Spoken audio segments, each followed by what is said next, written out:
इस वीडियो को लाइक करें, हमारे चैनल को सब्सक्राइब कर बेल आइकन जरूर प्रेस करें न्यू नोटिफिकेशन सबसे पहले पाने के लिए। बच्चों के रहन सहन के स्तर ऊंचा उठाना हमारी प्राथमिकता होनी चाहिए। इन्हें स्वस्थ, निर्भीक और योग्य नागरिक बनाने का बाल दिवस के अवसर पर हमें एक शपथ लेनी चाहिए कि ये एक हमारा धर्म है, कर्म है और इसको हमें बखूबी निभाना भी है। आइए अब कुछ शब्द हम पंडित जवाहरलाल नेहरू जी के बारे में बात करते हैं।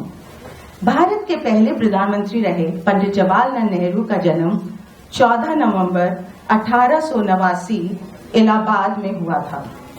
उनका जन्मदिन बाल दिवस के रूप में मनाया जाता है। उनके पिता का नाम मोतीलाल नेहरू था। वे एक धनंजय परिवार के थे और माता का नाम स्वरूप रानी था।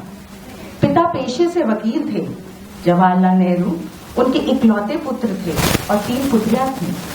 नेहरू जी को बच्चों से बड़ा स्नेह और लगाव था और वे बच्चों को देश का भावी निर्माता मानते थे।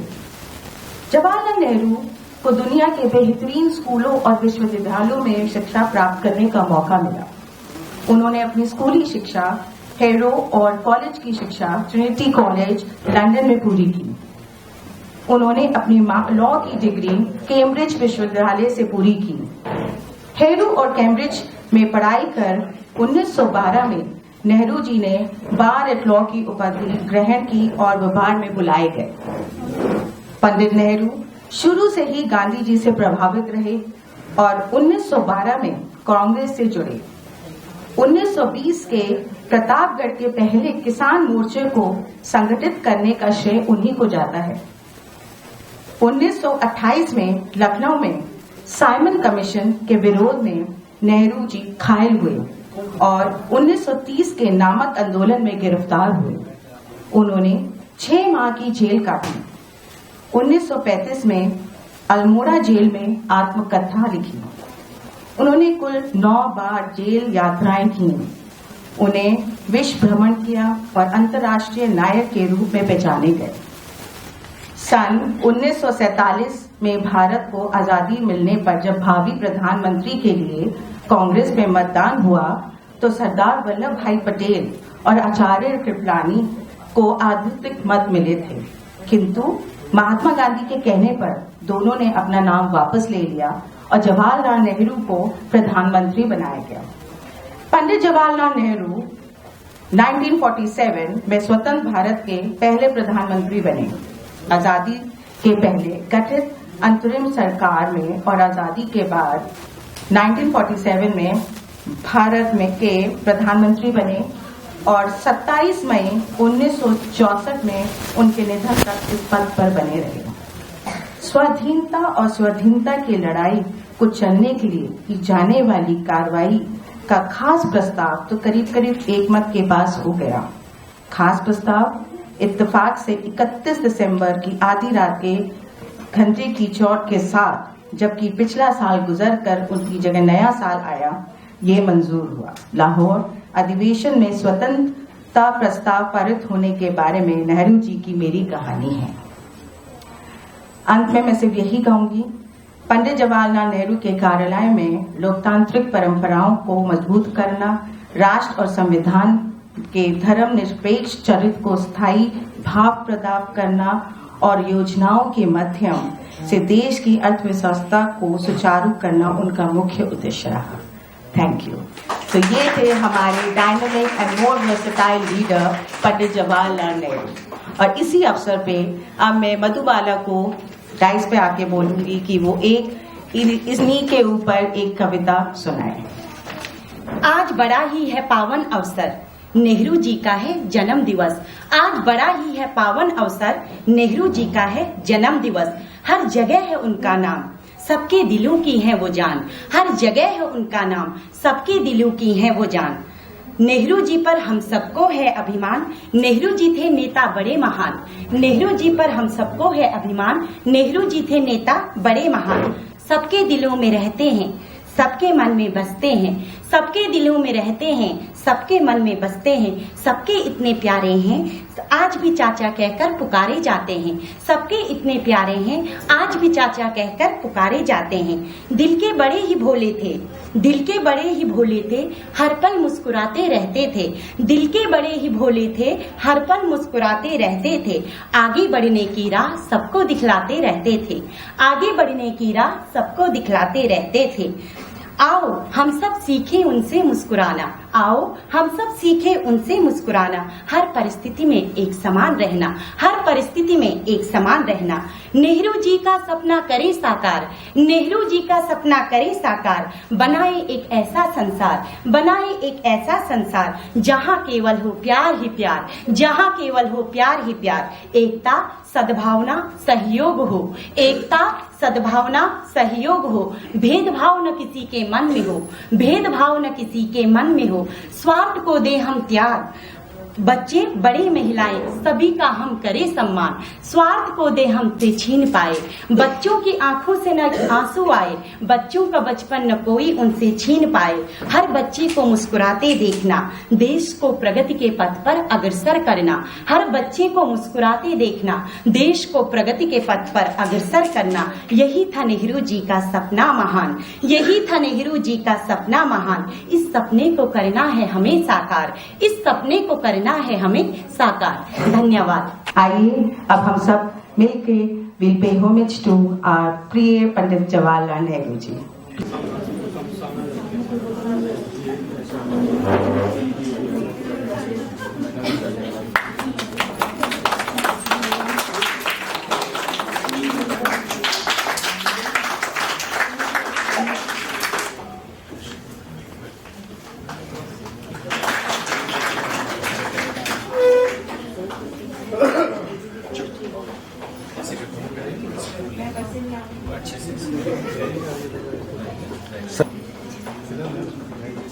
कितने मासूम और कितने प्यारे हैं ये बच्चे, कल का ये हमारा भविष्य है। I'll start my speech today.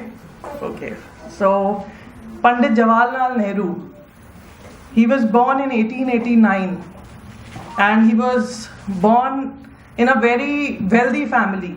He was a son of Motilal Nehru ji, who was an activist, who was a leader, and he served twice as a president of Indian National Congress. Because he was born in a wealthy family, he took his entire education in England, and after completing his law and his graduation in law, he came back to India and he visited the entire India. And there he saw that Indian economy is very poor and there's a lot of poverty. So then he felt really bad and he thought that he is having all the luxuries of life, but the other people, they are not having even the basic necessities. So he joined the Congress and he became then a great leader. He planned about education. Today all the major institutes, if we talk about AIIMS, if we talk about NITs, IITs, they are all his visions. If we talk about the space, that is his vision. So what he did that time, he brought industrialization. He stopped imports. 90% was imports, so everybody was saying that India will collapse after 1947. And it's very difficult for India to, have its own production, his own manufacturing. The agriculture was very poor, zamindari system was there. So first thing what he did was the agriculture reforms. He abolished the zamindari system, and then Green Revolution was introduced, by which rice and wheat production became enormous, and the scarcity of food grains was reduced substantially. He was a person who established the entire nation building was there in front of him. So today, whatever we are, whatever development is there, that was his vision. So that was his leadership. So I would just wind up here, and I will just say that such leaders are very, very few. Such development process should go on, and our country should progress. And especially children who are the future, they should get better education, all the facilities so that our country should progress and prosper. Thanks a lot. Good morning everyone, my name is Suraj. I am going to tell you about few lines on Children's Day. Children's Day is celebrated on 14 November in the every year on India. It is the birthday anniversary of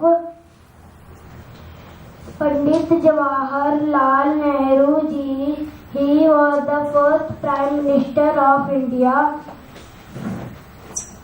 Jawaharlal Nehru ji loved children very much, and children also loved them very much. Children fondly called him Chacha Nehru. Children's Day is very happy day for children. It is also called Bal Divas. Thank you. Very nice. 14 नवंबर को बाल दिवस के रूप में बनाया जाता है। नेहरू जी का मानना यह था कि किसी भी देश को भविष्य उस देश के बच्चों पर निर्भर करता है। नेहरू जी बच्चों से बहुत प्रेम करते थे, इसलिए 14 नवंबर को उनका बाल दिवस के रूप में बनाया जाता है। उनका जन्म 1889 में हुआ था। धन्यवाद। Very nice. My name is Kautilya Priyashi and I want to say something about some disciplines we have to follow on our homes. Like when our parents say something that we have to do this or that, and we say no, I don't want to do this, and I don't want to do that. That is not good. They feel like a loser. They feel like a loser.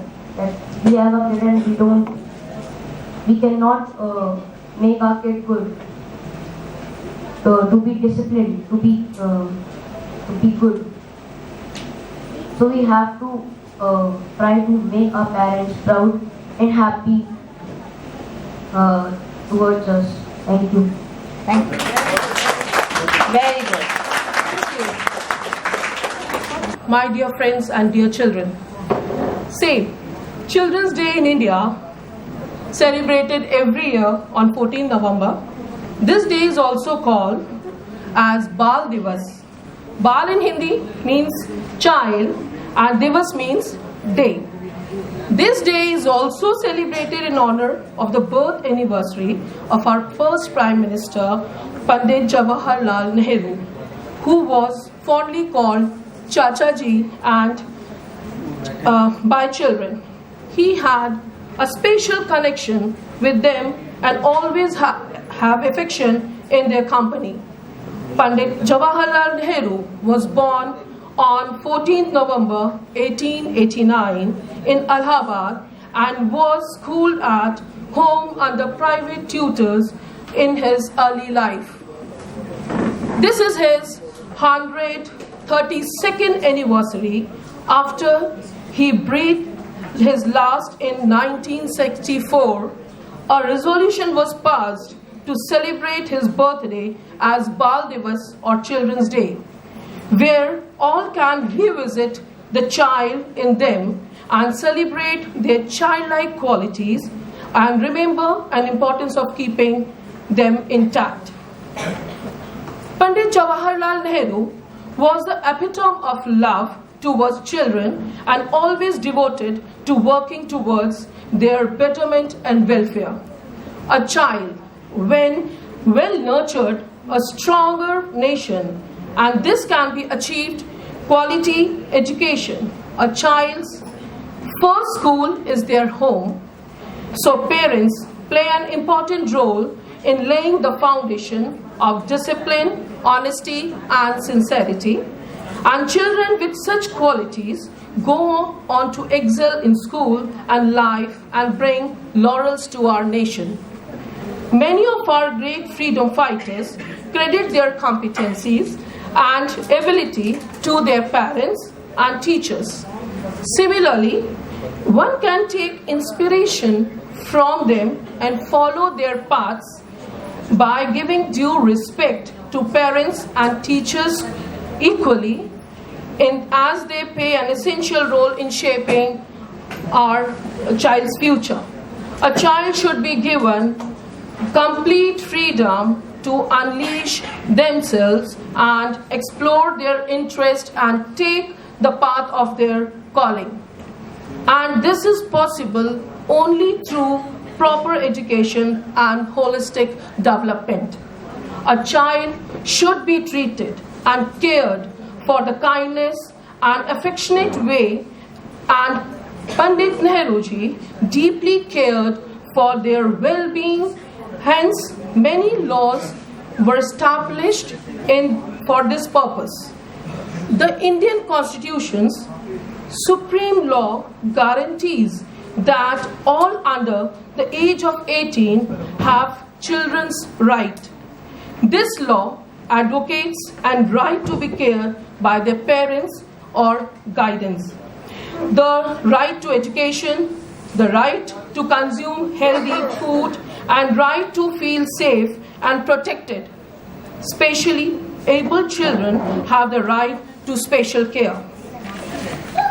In his reign, he always focused on the vision of making India a world leader, and then can be achieved only by nurturing the future of the company, which are the children. He always believed in empowering young children and never clipping their wings. He said, "The children of today will make the India of tomorrow." The Children's Day, let's take a pledge to create a safe place for the future of our country and not threaten and hinder their growth. Wish you all a very happy Children's Day. Thank you. All of us, I think we have gathered a lot of information about our PA Pandit Jawaharlal Nehru ji. Now I would like to call Mr. Gaurav Tiwari ji to share some of his views among us. Right, ma'am. Really, आपने बहुत अच्छी presentation दी है. Really, क्योंकि आपने पहले ही बताया था कि मुझे तो हिंदी है, थोड़ा सा इंग्लिश में आप बहुत अच्छा है आपका. तो कहते हैं कि कभी भी रिपीट कर दो, मैं बार बोल रहा हूँ भाई, कोशिश करने वालों की कभी कोई हार नहीं होती. एग्जैक्टली. चलिए, थैंक यू सो मच. आप लोग आए और आज इस पावन अवसर पर आप लोग आए, ये तो बहुत अच्छी बात है. दूसरी बात ये है कि मेरे लिए बड़ा सौभाग्य है कि आप लोग मेरे लिए 2 मिनट बैठे हैं शांति से सुनने के लिए. तो इसके लिए मैं आप लोगों का बहुत तहे दिल से धन्यवाद करता हूँ. मैं चांदी मैम का बड़ा धन्यवाद करूंगा. सर के चरणों में नमन करता हूँ मैं शर्मा जी के, कि उन्होंने मुझे ये अवसर दिया. मैम को धन्यवाद करता हूँ मैं, और सभी बच्चों को दोबारा से. आज क्या है वैसे? पक्का ना? चलिए, बाल दिवस की आप सभी को बहुत बहुत शुभकामनाएं. ठीक है मैम. थोड़ा सा मैं अपने बारे में बता दूं. मेरा नाम गौरव तिवारी है, पेशे से पत्रकार हूं. आज तक उधर बैठ के मैं क्वेश्चन पूछता हूं. बहुत कम होता है कि मैं माइक पे आके कुछ बोलने की कोशिश करूं. मैं पत्रिका चलाता हूं, पुलिस पत्रिका नाम है एक पत्रिका है. एक सम्मान फाउंडेशन के नाम से एक एनजीओ चलाता हूं मैं. सम्मान फाउंडेशन, एक आप में से कितने लोग हैं जो कड़कड़डुमा कोर्ट गए हैं? प्लीज. मैम तो जाती हैं बॉस. ठीक है, आप बहुत सारे लोग गए हैं. तकरीबन जनवरी में हमारे पास एक कॉल आया था जिसमें हमें पाया गया कि फुटपाथ पे कुछ बच्चे जो हैं वो पढ़ते हैं. फुटपाथ पे कोई एनजीओ है जो कुछ बच्चों को पढ़ाता है. तो हम लोग गए वहां पे, हमने देखा वहां पे. तो मेरी एक रिक्वेस्ट भी है आप सभी लोगों से कि बहुत सारी एनजीओ जो हैं वो रोड पर बच्चों को पढ़ाती हैं. तो अक्सर ये होता है कि हम लोग देखते हैं, हम उस एनजीओ के पास जाते हैं और उसको अप्रिशिएट करते हैं. लाइक हम जैसे मेरे बेटे का बर्थडे हुआ तो मैं गया, मैंने जाके बिस्किट दे दिया उन बच्चों को, कुछ डोनेशंस दे दिए, मैंने कुछ बुक्स दे दी, डिफरेंट मैंने चीजें उनको दी. मैं कहूंगा बिल्कुल ना दें. उसका रीजन ये है कि वो आपको सिर्फ अट्रैक्ट कर रहे हैं. क्यों? क्योंकि उन एनजीओ को अपना घर चलाना है. आपने उनको सामान दिया, वो सामान कहां जा रहा है कभी कोई नहीं सोचता. उन बच्चों को एक ऐसी गंदी आदत पड़ जाती है कि उनको ये लगता है कि भीख मांगने से उनका जो है हक है, भीख मांगना उनका हक है। लाइक मैं गया मॉर्निंग में, मैंने जाकर के, मेरी दादी की बरसी है, मैं गया, मैंने उनको जाकर के खाना खिला दिया। थोड़ी देर बाद आप में से कोई गया, उसके यहाँ कोई फेस्टिवल है, उनके साथ जाके सेलिब्रेट किया, शाम को कोई और गया। तो ऐसे करते करते इन बच्चों की जो एक हेजिटेशन होती है, आपके और मेरे घर में समानता सिर्फ इन बच्चों में और हमारे घर में सिर्फ इतनी है क्योंकि हम अपने बच्चों को अलाउ नहीं करते हैं कि रोड पे बैठ करके किसी का कोई सामान लेना, और इनके फैमिली जो है वो इतनी कैपेबल नहीं है, उनको कोई मतलब नहीं है इन बच्चों से कहाँ जा रहे हैं कहाँ नहीं जा रहे हैं। तो इस तरह की जो एनजीओज हैं वो इनको ट्रैक करती हैं और अपना व्यवसाय चलाती हैं। तो प्लीज मेरी आप सभी से रिक्वेस्ट है कि ऐसी एनजीओज को आप थोड़ा सा आप उनको बोलें कि इस तरह की एक्टिविटीज आप खुद लोग एनालाइज कीजिए। मैं नहीं कहता, आप खुद देखेंगे, अगर आप खुद देखेंगे तो आपको खुद रियलाइज होगा कि जो मैंने बोला है वो वास्तविकता में सच है। अब मैं इन बच्चों के बारे में बता देता हूँ। कड़कड़डुमा कोर्ट के जस्ट बराबर में पीएस आनंद विहार है, पुलिस स्टेशन आनंद विहार। ये तकरीबन हमारे पास 65 बच्चे हैं। जब हमने स्टार्ट किया था दिल्ली पुलिस के सहयोग से, हमने पीएस आनंद विहार के अंदर हमने एक स्कूल शुरू किया। स्कूल मीन्स एक ट्यूशन सेंटर। स्टार्टिंग में हमारे पास तकरीबन 25 बच्चे थे, आज हमारे पास 65 बच्चे हैं। 200 फैमिलीज हैं जो स्लम्स की हैं, यानी इनके माँ बाप, इनके बहुत सारे पेरेंट्स ऐसे हैं, बच्चों के पेरेंट्स नहीं हैं। बहुत सारे बच्चे ऐसे हैं जिनके फादर नहीं है, किसी की मदर नहीं है, अगर है भी तो उनको उनके लिए उनके बच्चों की कोई इंपॉर्टेंस नहीं है। बहुत सारे ऐसे बच्चे थे जिन्होंने आज तक अपना बर्थडे सेलिब्रेट नहीं किया था। दिल्ली पुलिस और सम्मान फाउंडेशन ने उनके साथ अपना टाइम एक्सपेंड किया। आज के मैं तो धन्यवाद कहूँगा सभी का, मैम का भी थैंक्स कहूँगा कि उन्होंने मुझे बोलने का मौका दिया। मेरी कोशिश ये है कि कभी भी आपको ऐसा लगे कि कभी बच्चों के साथ में टाइम एक्सपेंड करना है, प्लीज आप पीएस आनंद विहार आइए, कुछ मत लेके आइए, सिर्फ समय दीजिए अपना, ताकि इन बच्चों को सीखने का कुछ मौका मिले। आप तो मैम स्कूल चलाती हैं, आपके पास बहुत सारे बच्चे होंगे। ये बच्चे ये सुबह से लेकर शाम तक अगर आप 2 घंटे बाद जाएंगे ना तो आपको वहां पे टायर घुमाते हुए दिखाई देंगे। तो मेरा मानना है कि उनके लिए काम करिए जिनको वास्तविकता में जरूरत है। ठीक है, thank you so much. Now I would like to call our priyam and dear treasurer and trustee of JNNYC, Shri S.D. Sharma ji, to give vote of thanks and a bhajan. Without it, the program is incomplete. Doctor Lalita Chhedariya ji, उनके husband doctor mister Sileria, vice president Radha Madhav school Shri Brajesh Pal Singh ji, जिन्होंने बहुत सुंदर कविताएं और शेर सुनाए और इस कार्यक्रम को की सजावट में 4 चांद लगाए। आपका बहुत बहुत सभी का धन्यवाद। गौरव तिवारी जी एक बहुत बड़ा यज्ञ कर रहे हैं। कहाँ लोगों के पास समय है आजकल, और कि ऐसे कामों में उलझुल जुलूल कामों में कि भाई बच्चे सड़क पे पड़े हुए बच्चों को, आज तो दुनिया पैसे के पीछे भाग रही है, क्या मिलता है। तो उनको साधुवाद है कि अपने जीवन की इस प्राइम एज में, युवावस्था में, ये बुढ़ापे के काम है, हमारे वाले काम है आपने ले रखे हैं क्योंकि हमारा सब काम पूरा हो चुका है। तो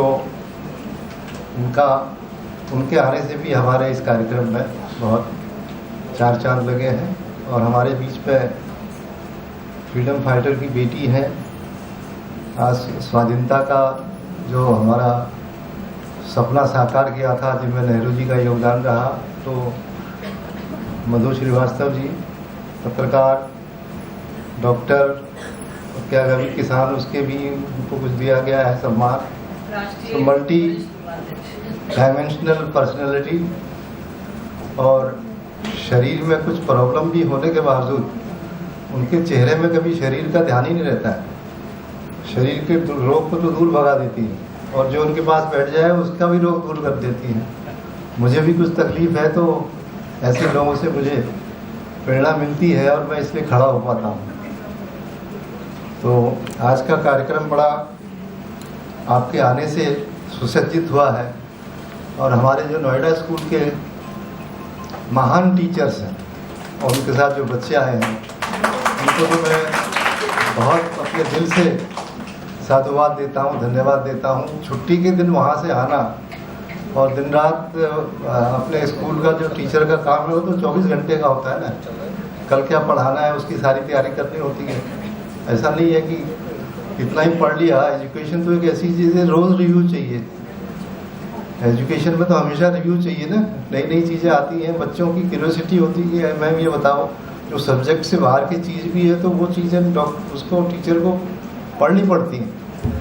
तो उसमें हमारी रूपाली जी का तो कोई जवाब ही नहीं है। अंग्रेजी की टीचर है और हिंदी में भाषण दे रही है, देखिए कितना सुंदर किया।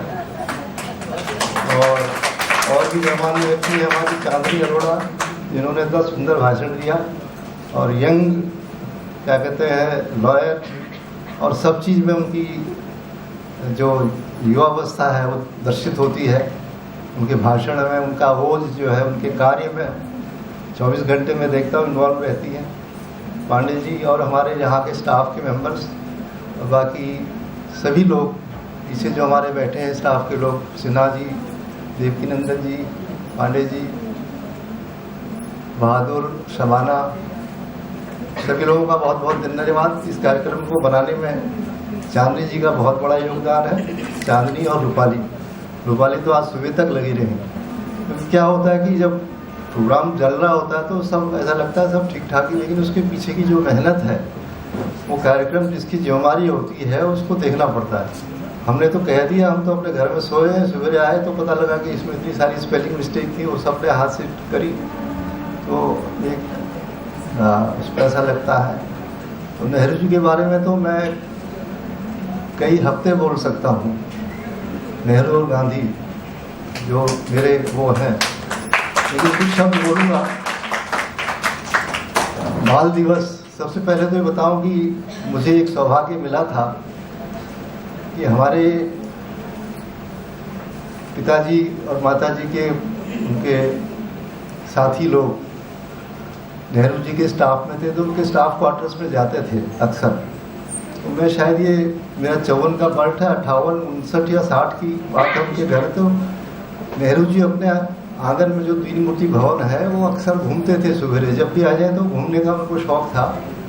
तो कहते हैं कि मुझे तो याद नहीं है, मेरी माँ कहती है उन्होंने पकड़ा और मुझे गोदी से उठा के ऐसे उन्होंने कर लिया। फोटो पता नहीं, मैं ढूंढता रह गया, अभी तक फोटो नहीं मिली है, लेकिन जारी है। तो उस समय इतनी ज़्यादा वो भी नहीं था, क्योंकि जिसको आप मिल रहे हैं, देख रहे हैं, जिसके घर जा रहे हैं, तो उसकी ज़्यादा हमें वो नहीं होती कि इसका कितना महत्वपूर्ण है, इस फोटो की क्या वैल्यू है। लेकिन याद है, अगर उनका मेरे शरीर पे हाथ लगा है तो कुछ एनर्जी तो आई होगी। और कहाँ 1889 14 नवंबर इलाहाबाद, पिताजी मोतीलाल नेहरू 1861 में पैदा हुए आगरा में। 1857 की जब क्रांति हुई थी, म्यूटिनी गदर हुआ चांदनी चौक में, सीताराम बाजार में रहते थे, तो वहाँ से छोड़ करके आगरा गए। उसमें आगरा हाई कोर्ट था। जब मोतीलाल नेहरू पैदा हुए 1861 में, तो उनके जन्म से 2-3 महीने पहले उनके पिता की मृत्यु हो गई, गंगाधर नेहरू, जो दिल्ली के कोतवाल भी रहे। और उनके जो 4 फादर्स हैं, जिसमें नेहरू जी ने जो अपनी आत्मकथा, जैसा चांदनी ने बताया, अल्मोड़ा में जब थे तो ऑटोबायोग्राफी जो उन्होंने लिखी, तो वो 1717 में फारूक शियार, जो यहाँ औरंगजेब की पोते पड़पोते थे, वो राजा था यहाँ का, मुगल शासन का, तो वो राजकौल को उनको वहाँ से लेके आया था कश्मीर से, क्योंकि यहाँ उस समय कोर्ट की जो लैंग्वेज थी वो पर्शियन थी। पर्शियन लैंग्वेज हमारे जब हम बचपन में थे तो हमारे से पहले के जो लोग पढ़े थे उनको पर्शियन पढ़ाई जाती थी। तो नेहरू जी का ये बैकग्राउंड रहा, और 34 से 36 में उन्होंने 2 किताबें लिखी। 35 में तो लिखी, 34 में उन्होंने लिखी glimpses of world history, 1162 page की बताते हैं वो किताब। और एक वो जो दूसरी है, नहीं, डिस्कवरी ऑफ इंडिया, तो 1942 में जब उनको अहमदनगर फोर्ट जेल में भेजा गया, जब अधिवेशन 42 का आंदोलन हुआ, तो जितने भी कांग्रेस के सारे लीडर थे बड़े, सरदार पटेल से लेके गांधी, नेहरू, बाकी जो थे सब लोग वहाँ थे। तो नेहरू जी ने वो किताब वहाँ लिखी, डिस्कवरी ऑफ इंडिया, 45 में कंप्लीट, 44 में कंप्लीट करी 2 साल में, और 45 में रिलीज हुए। 46 तक तो उनको जेल थी, लेकिन फिर वो इंटरिम गवर्नमेंट बनी तो 45 में उनको सबको रिलीज कर दिया।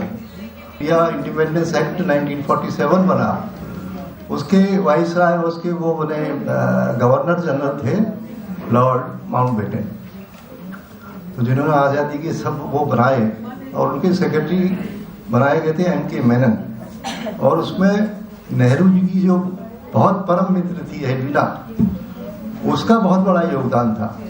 हम आजकल मित्रता को, हमारी महिला से मित्रता हो जाए तो लोग अंगुली उठाना शुरू कर देते हैं, और लेकिन मित्रता हमेशा काम आती है। एक यही चीज है कि आपकी रिश्तेदारी कभी काम नहीं आएगी, पति पत्नी बच्चों का आपको सहयोग नहीं मिल पाएगा जो मित्र का सहयोग मिलेगा। तो देश की आज़ादी में नेहरू जी ने उनका बहुत सहयोग लिया। ट्रिनिटी कॉलेज में पढ़ा नेहरू जी ने, और कैम्ब्रिज के अंडर में आता है वो। उसके बाद इनर टेम्पल से उन्होंने बैरिस्टरी करी, इनर टेम्पल। तो वो तो राय के प्रिंस थे, जवाहरलाल नेहरू जो थे like a Prince, golden spoon. दोनों गेट पे गाड़ी रहती थी, एक गाड़ी नहीं, वो गलत गेट से चले गए एडविना के साथ, तो गाड़ी नहीं थी, तो एडविना ने उनको छोड़ा घर पे, उनको उनके जो हॉस्टल था। तो ये खबर पहुंची मोतीलाल के पास, तो उन्होंने कहा 2 गाड़ी लगाओ वहाँ। ये हालत थी। 35 में फिर वो जो अल्मोड़ा जेल से छूटे क्या, उन्होंने छुट्टी दे दी गई, क्योंकि उनकी वाइफ कमला नेहरू स्विट्जरलैंड में भर्ती थी और अंतिम सांस गिर रही थी। 36 में तो उनकी डेथ हो गई थी वहीं। और नेहरू ने हर चीज का, समय का ऐसा सदुपयोग किया। उस समय वो कम्युनिज्म के ऊपर उनका बहुत बड़ा इन्फ्लुएंस हो गया था, और जो उनके दिमाग में जो सबसे ज्यादा रिलीजन्स के ऊपर थी वो था Hindu scripture, ancient scripture and Buddhism. ये इम्पैक्ट उनकी उसमें था। उसके बाद फिर और चीज़ें उन्होंने क्रिश्चियनिटी और इसका भी अध्ययन किया। लेकिन उनका जो बैरिस्ट्री कर रहे थे, उसी से में उनके दिमाग में देश के उसके लिए, आज़ादी के लिए, उस घुटन से निकलने के लिए उनकी वो छटपटाहट शुरू हो गई थी। तो 1912 में जब वो वापस आए तो उनका दिमाग इस पर लगा नहीं थी। बड़ी कंपनी थी पिताजी की, लॉ फर्म, तो लॉ फर्म में भी उन्होंने ज्वाइन नहीं किया, ना उसका वो कुछ बने और ना ही उन्होंने प्रैक्टिस करी, और लग गए सीधा मूवमेंट में। पिताजी ने कहा कि भैया ये टाई कोट और ये पहन रखा है, ये खादी पहनो। तो नेहरू ने खादी पहनी, अमीरी त्याग करके गरीबी को दिल से लगाया। एनी बेसेंट से नेहरू जी के बहुत अच्छे वो थे। एनी बेसेंट 1847 में पैदा हुई थी। Nehru was, because Annie Besant he became member of the theosophic society. तो नेहरू यहाँ पे एक गुलाब का वो फूल लगाते थे। वो फूल एक बच्चे ने उनको दिया था, और वो उन्होंने उसके हाथ से यहाँ लगवाया, और मृत्यु के दिन तक उनके वो फूल यहाँ पे लगा रहा। तो ऐसे वो थे, कैसे वो अपनाते थे। और जहाँ बच्चों को देखा, वो बच्चों को देखते ही भागते थे उनके पीछे। इसलिए बच्चों का प्रेम, और ऐसा नहीं था, साधारण प्रेम था।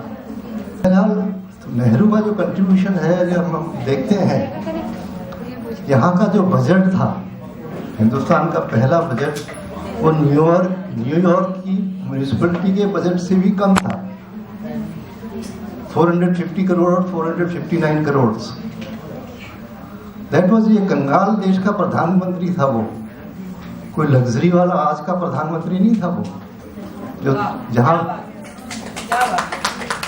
वो व्यक्ति ऐसे स्ट्रगल से निकला, और स्ट्रगल में ही उसने आनंद लिया और उस देश की सेवा करी। और कहीं उसने अपना पर्सनल, उसके ऊपर कहने लगे कि भाई इसकी रिसर्च हुई कि ये कम्युनिस्ट है, लेकिन उसने सोशलिस्ट को ही अवधारणा करी। सोशलिस्ट का मतलब है कि समाज के बराबरी के उसमें, ये उनका डेमोक्रेटिक व्यूज थे। दूसरा, जवाहरलाल नेहरू का जो विचार था वो कहते थे सब मेरे से एक्सपेक्ट करते हैं, सब मुझे पिताजी मानते हैं, तो किसी की गाली को भी वो दिल में नहीं रखते थे। बहुत लोग क्रिटिसाइज करते थे पार्लियामेंट में, ऐसे ऐसे थे जो बहुत उल्टा सीधा बोलते थे, पर नेहरू ने कभी उनके बारे में कुछ नहीं कहा। अशोक मेहता थे जो हमारे नारायण तिवारी जो फाउंडर है इसके, ये भी फ्रीडम फाइटर रहे हमारे, और ये संस्था भी तिवारी जी की बनाई है। उनका नेहरू जी के प्रति कितना सम्मान रहा होगा एन.डी. तिवारी साहब का। तो अशोक मेहता सोशलिस्ट थे जिन्होंने सोशलिस्ट पार्टी ऑफ इंडिया की फाउंडेशन करी थी बॉम्बे के, और बहुत बड़े विद्वान थे, और नेहरू जी से खटक गई तो छोड़ दिया। और प्लानिंग कमीशन के डिप्टी चेयरमैन भी रहे, कई मिनिस्टर रहे, कितनी बार एमपी रहे वो। तो नेहरू जी से उनकी विचारों से नहीं थी, लेकिन नेहरू जी ने कभी उनसे बातचीत नहीं छोड़ी। जब स्वीडन जाना था 2 एशियंस को, तो इंडिया से एक को जाना था, तो वहाँ के जो प्राइम मिनिस्टर गुरनाल मिल्टन नोबेल प्राइज विनर, उन्होंने नेहरू जी से कहा कि किसी को भेजें, तो नेहरू जी ने कहा अशोक मेहता से कि आप भेजो किसी को, एक आदमी को। तो अशोक मेहता ने कहा नरेंद्र तिवारी को भेजो। तो 6 महीने स्वीडन रहे, वहाँ की एक तो socialistic system of governance and women liberalization का पहला देश है वो स्कैंडिनेवियन कंट्री का। तो इस प्रकार अगर हम भारत में हम देखते हैं कि क्या नई चीज़ कोई उनके जाने के बाद कोई नई चीज़ पैदा हुई, अगर हुई है तो छोटी छोटी, जैसे तिल कहते हैं, क्योंकि नेहरू ऐसा स्ट्रक्चर बना गए थे पूरा कि जिसपे चलना ही जो है बहुत बड़ा था। किसी को ये पता नहीं आज की क्या वैली, दामोदर वैली कॉरपोरेशन 1943 में है, जब ये बाढ़ आई जिसमें बिहार, उड़ीसा, वेस्ट बंगाल में तबाही हुई थी, कितने लाखों लोग मर गए थे। तो ब्रिटिश उसमें इंटरनल हमारे इलेक्टेड मेंबर्स थे, और कई जगह पे हमारी कांग्रेस की गवर्नमेंट्स थी, इंटरनल जो शुरू हो गया था। तो उन्होंने शुरुआत करी थी, लेकिन नेहरू ने उसको जामा पहनाया, और आज वो देखिए दामोदर वैली कॉरपोरेशन, कितनी 5 नदियां हैं, कितने डैम हैं, कितना मल्टी डायमेंशनल वो प्रोजेक्ट, उस पानी को रोका, उससे कितनी बिजली उत्पादन हो रही है, जबरदस्त। तो इस तरह से ऐसी योजनाएं उन्होंने बनाई, भाखड़ा से लेकर के पब्लिक सेक्टर। अच्छा, पब्लिक सेक्टर क्यों बनाया? पैसा ही नहीं था हिंदुस्तान में लगाने के लिए। तो नेहरू जी के लिए कहना अब सब कुछ कह चुके हैं, तो अब मैं ज़्यादा न कह करके एक गाना सुनाना चाहता हूँ नेहरू के ऊपर। एक फिल्म आई थी नौनिहाल 1967 में, इसके जो लिरिक्स हैं वो लिखे थे कैफी आजमी ने, कि नेहरू क्या बोल रहे हैं। मतलब ये गाना ऐसा है कि नेहरू बोल रहे हैं, और उस फिल्म में नेहरू का पूरा उनकी डेथ से लेकर के क्रिमेशंस तक का पूरा सीन है। कभी आप वेब उसमें साइट पे देखिएगा, नौनिहाल। तो मोहम्मद रफ़ी का गाया हुआ है, लेकिन मेरी आवाज़ में दम नहीं है, लेकिन थोड़ा सा मैं इसके शब्द बड़े सुनने लायक। तो इसी के साथ में अपने धन्यवाद प्रस्ताव का समापन करता हूँ।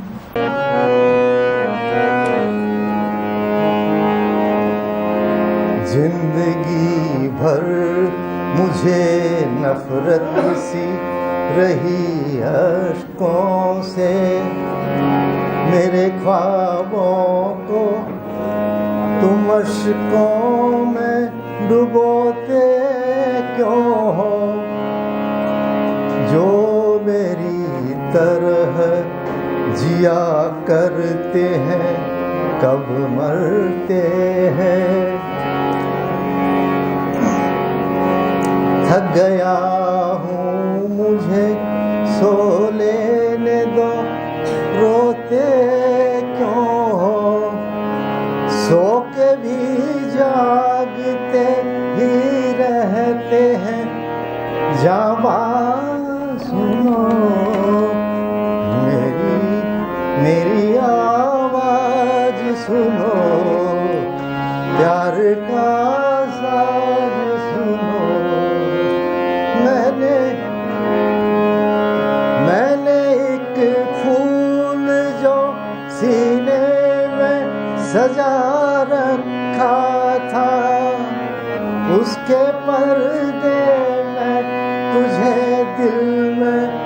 लगा रखा था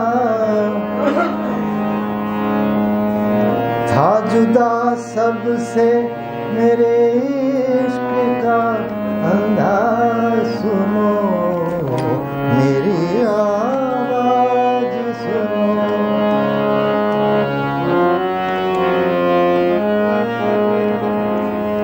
मेरी दुनिया में ना पूरब है ना पश्चिम कोई, सारे सारे इंसान सिमट आए खुली बाहों में।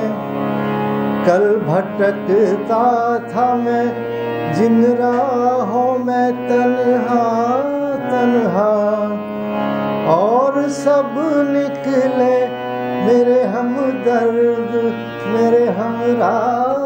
सुनो मेरी आवाज सुनो, प्यार का साज सुनो। नौनिहाल आते हैं अर्थी को किनारा कर, नौनिहाल आते हैं अर्थी को किनारा कर लो। मैं जहाँ था इन्हें जाना है वहाँ से आगे, आसमां इनकी जमीन की जमाना इनका। इन्हें कलियां न कहो ये है चमन सा, सुनो मेरी आवाज सुनो, प्यार का राज सुनो।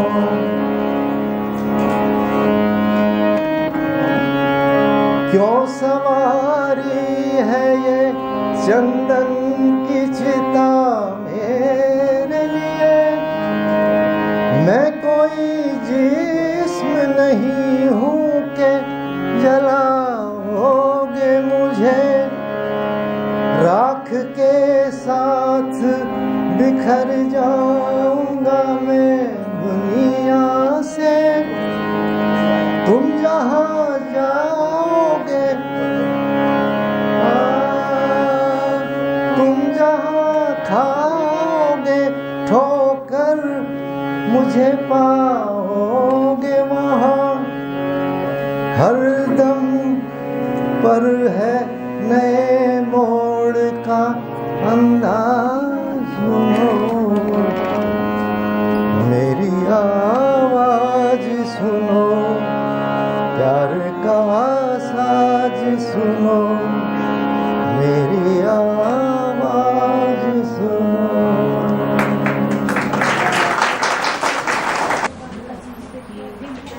सभा में उपस्थित सभी बहनों और भाइयों, शर्मा जी के आग्रह को ऐसा कोई आदमी नहीं है जो टाल सके, और यही कारण था कि मैंने अपनी जो है मजबूरी बताई थी, लेकिन उन्होंने कहा कि थोड़ी देर के लिए सही लेकिन आना जरूर है। तो मैंने कहा मैं हाजिर हूँगा और मैं यहाँ आपके सामने उपस्थित हूँ। वो राष्ट्र निर्माता थे।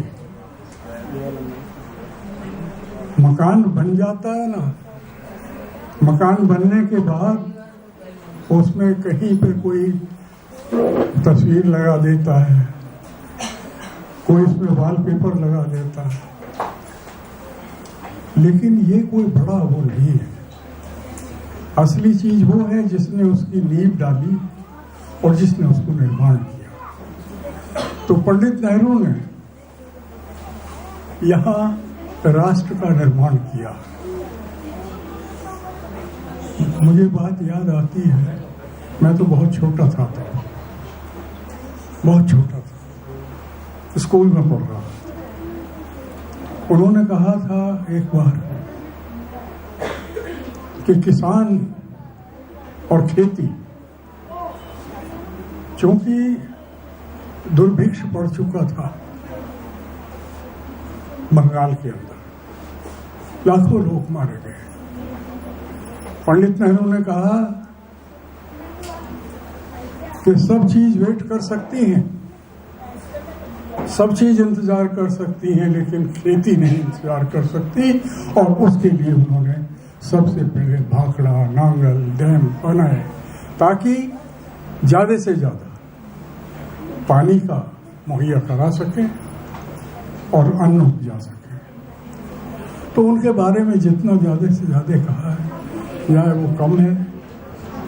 और मुझे बड़ा अच्छा लगा जब एस.डी. शर्मा जी जब गाना गा रहे थे, भजन, मैं तो भजन कहता हूँ उसे, तो उन्होंने कहा था कि वो मेरी राख जो है मैं उससे बिखर जाऊंगा। तो उन्होंने कहा था कि हिंदुस्तान के हर कोने में मेरी भस्मी को जो है चारों तरफ फैला देगा। वो हिंदुस्तान का के कण कण में बसा हुआ इंसान है। मैं तो इंसान नहीं, उसे महामानव कहता हूँ। हमने बहुत कुछ सीखा उनसे। आज कहते हैं माफ करना, हम लोग कितना ही नकार दें, कुछ भी कर दें। आजकल एक नया चलन चला है कि बुजुर्गों की हुई बात को, उनके तजुर्बों को, उनके योगदान को आप नकारते हैं, लेकिन आप भूल जाते हैं कि किस वक्त जब आप पोतड़ों के अंदर थे, जब आप उठ नहीं सकते थे, उस वक्त उन्होंने आपका लालन पालन किया, आपको आगे बढ़ाया। उसी तरीके से पंडित नेहरू ने हिंदुस्तान को आगे बढ़ाया। मैं कुछ ज्यादा न कहते हुए, चूंकि काफी कुछ समय हो गया है, मैं अपनी वाणी को विराम दूंगा। और मैं बहुत बड़ा आभार प्रकट करता हूँ एस.डी. शर्मा जी का। आज के दिन हमको इतना कुछ अपने एक वर्सटाइल एंड डायनामिक पर्सनालिटी के बारे में पता लगा। किताबों में तो हमने बहुत पढ़ा है, बट आप लोगों ने जो हमें बताया वो कभी भी हम भूल नहीं सकते हैं। Thank you so much. Now we'll have that little girl who is going to give her a performance.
बेटी इधर आ जाओ, पीछे आ जाओ।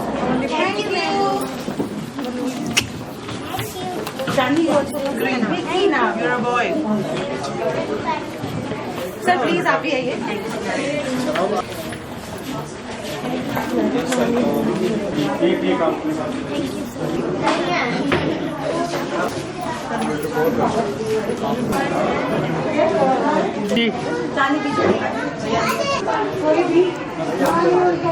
इधर देखी।